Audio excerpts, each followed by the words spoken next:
Este relato se titula Vigilante del metro.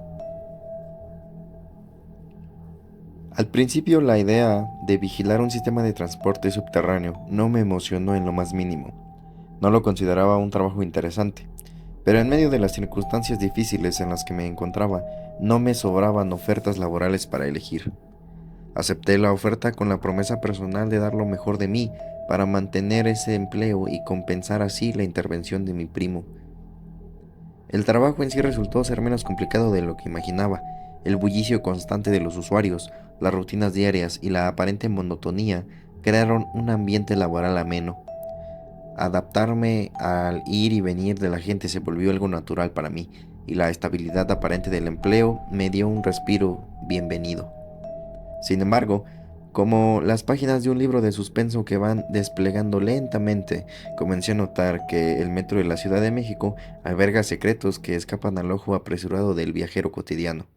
En medio de las instalaciones donde el tiempo parecía desacelerarse, descubrí que la realidad del metro era mucho más compleja de lo que los usuarios percibían en su prisa diaria. El día de hoy me gustaría contar algunas de las cosas más extrañas y espeluznantes que me han ocurrido trabajando ahí.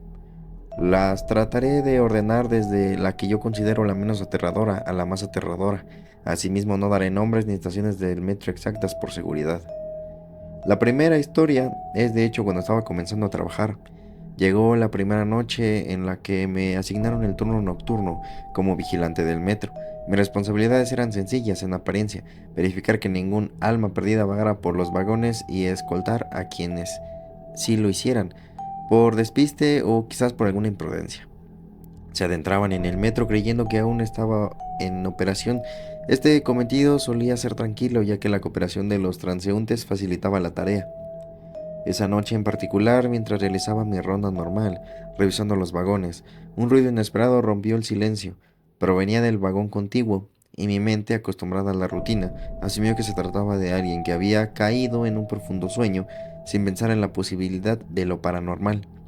Me dirigí hacia el vagón, notando la sombra de alguien en su interior. Cuando estaba a punto de llegar a la puerta, una figura emergió repentinamente, un guardia. La sorpresa casi me hace lanzar un grito del susto. Tras el impacto inicial, liberé una risa nerviosa. Recordé que, de hecho, me habían informado que estaría sola en este turno. Sin embargo, este guardia, idéntico a mí en uniforme y actitud, estaba ahí serio y enfocado en su tarea. Intenté saludarlo, pero no obtuve respuesta alguna. Parecía tan absorto en su rutina que ignoró por completo mi presencia. Este desdén no me afectó demasiado, considerando la responsabilidad de que tal vez fuera simplemente alguien reservado o que no quería entablar ninguna conversación.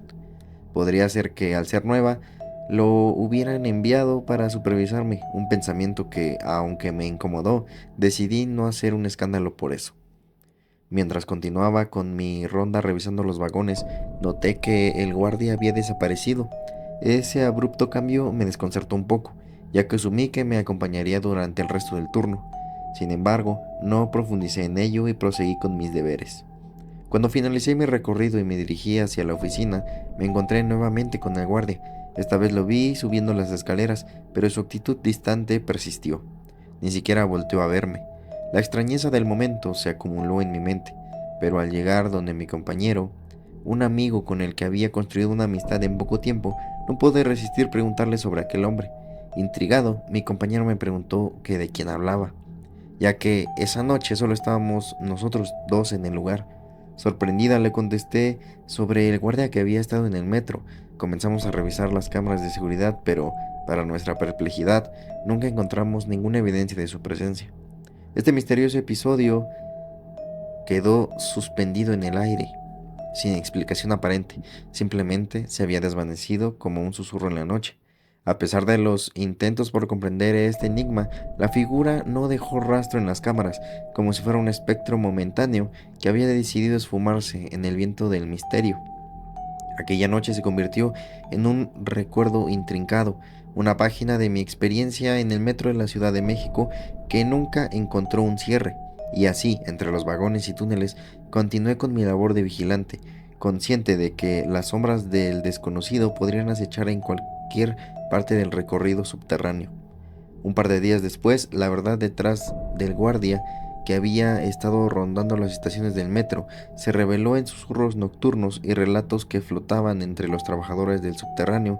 La inquietante figura no era simplemente un compañero vigilante, sino el espíritu de un guardia fallecido hacía poco tiempo.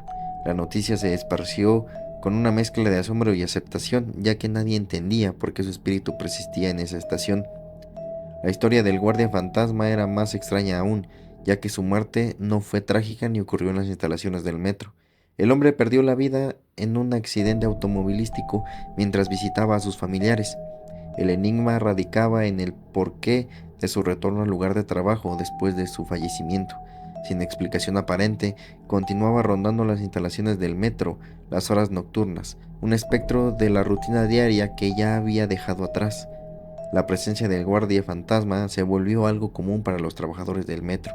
Aunque no interactuaba con nadie y parecía inofensivo, su mera existencia creaba una atmósfera cargada de misterio en las noches solitarias. Todos se acostumbraron a su silueta oscura moviéndose entre los vagones y pasillos, un recordatorio silencioso de lo inexplicable que habitaba en las extrañas del metro de la Ciudad de México.